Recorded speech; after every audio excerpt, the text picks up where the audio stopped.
Hello viewers, এই ভিডিওতে আমরা দেখব যে আমাদের ইকম বিল্ডার পেজ বিল্ডারের মধ্যে আমরা যখন ২ টা কলাম নিয়ে কাজ করি, যেখানে একটা কলামের মধ্যে ছবি আরেকটা কলামের মধ্যে টেক্সট থাকে।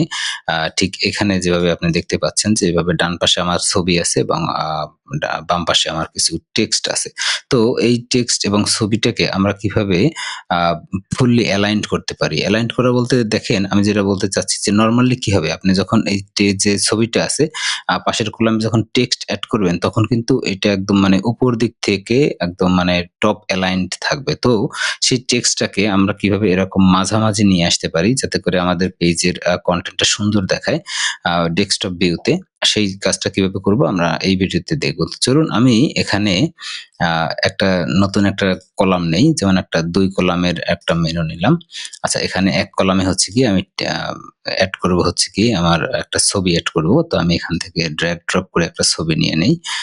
ধরেন এই ছবিটা নিলাম। এখন এই ছবিটা নিয়ে আমি হচ্ছে গিয়ে এখানে একটা ছবি আপলোড করে দেব। এটা আমার লাইব্রেরি থেকে আমি একটা ছবি আপলোড করে দেই। আ সাপোজ ধরেন আমি একটা ছবি এখান থেকে চুজ করে নেই। এই যে ছবিটা আছে, এই ছবিটা নিলাম। এখন দেখেন এই ছবিটা কিন্তু বেশ বড়সড় আছে। এখন আমি যদি এখানে টেক্সট এড করি তাহলে কি হয় দেখেন। আমি ধরেন একটা হেডলাইন এড করলাম। ঠিক আছে? একটা হেডলাইন দিলাম। তারপরে হয়তো হেডলাইনের নিচে একটা প্যারাগ্রাফ দিলাম। তারপরে হয়তো আমি একটা লিস্ট আইটেম দিলাম। ঠিক আছে? এখন দেখেন আমি যেটা করলাম যে আমার ছবির যে পাশের কলামে আমি টেক্সট দিলাম। আ বিভিন্ন ধরনের হেডলাইন দিলাম, প্যারাগ্রাফ দিলাম এবং লিস্ট আইটেম দিলাম। তো এগুলো এখন দেখেন উপরের দিকে আছে। কিন্তু আমি চাচ্ছি যে এটা মাঝামাঝি থাকবে। যখন আমাদের যে ছবির যে কনটেন্ট একটু কম হয় তখন এরকম উপরের দিকে থাকলে কিন্তু এই যে নিচের গ্যাপটা কিন্তু দেখতে সুন্দর দেখা যায় না, তাই না? তো সেইজন্য আমরা যেটা করব, আমরা কলামটাকে সিলেক্ট করব। এই যে দেখেন কলামটা সিলেক্ট করা আছে।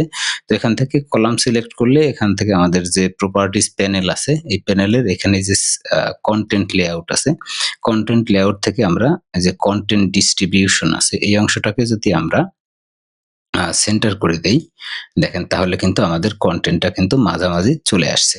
ঠিক আছে? এখন দেখেন যে এখন আমি যদি ছবিটাকে একটু ছোট করি, ছবিটা যদি আমি এখানে যেমন ফুল উইডথ আছে আমি এটাকে যদি 3/4 করে দেই, দেখেন তাহলেও কিন্তু আমাদের যে কনটেন্টটা সেটা কিন্তু মাঝামাঝি থাকে। এখন যদি আমি লাইভ পেজটা ভিজিট করে দেখাই, তাহলে দেখি যে এখানে আসলে কিরকম আসে। এই যে একটু যাই এখানে। এই যে দেখেন আমাদের যে ছবি আছে এবং ছবিটার এবং এই যে টেক্সটটা কিন্তু মাঝামাঝি আছে। এখন টেক্সটের আপনি যদি ডিজাইন চেঞ্জ করতে চান, ঠিক আছে? সেটা কিন্তু আপনি চাইলেই করতে পারেন এখান থেকে। ঠিক আছে? যে যদি টেক্সটের কালার চেঞ্জ করা বা হচ্ছে গিয়ে টেক্সটের কোনো নির্দিষ্ট অংশকে হাইলাইট করা, ঠিক আছে? সবকিছু কিন্তু আপনি ইজিলি এখান থেকে করতে পারবেন একদম মানে পেজ বিল্ডার এর মধ্যেই। তো আশা করি আপনি পুরো বিষয়টা বুঝতে পারছেন। তো যখন সেকশন নিয়ে কাজ করবেন, ঠিক আছে? সেকশনের মধ্যে কলামে ২ কলাম থাকবে এরকমভাবে। তখন হচ্ছে গিয়ে কিন্তু এই জিনিসটা করলে আপনার ডেস্কটপে কিন্তু পেজটা দেখতে অনেকটাই সুন্দর হয়ে যাবে। তো আশা করি বুঝতে পেরেছেন। এরপরে যদি কোনো কোয়েশ্চেন থাকে বা আপনার কোনো স্পেসিফিক বিষয় জানার থাকে তাহলে অবশ্যই ভিডিওর নিচে কমেন্ট করবেন অথবা আমাদের সাপোর্ট টিমের সাথে যোগাযোগ করবেন।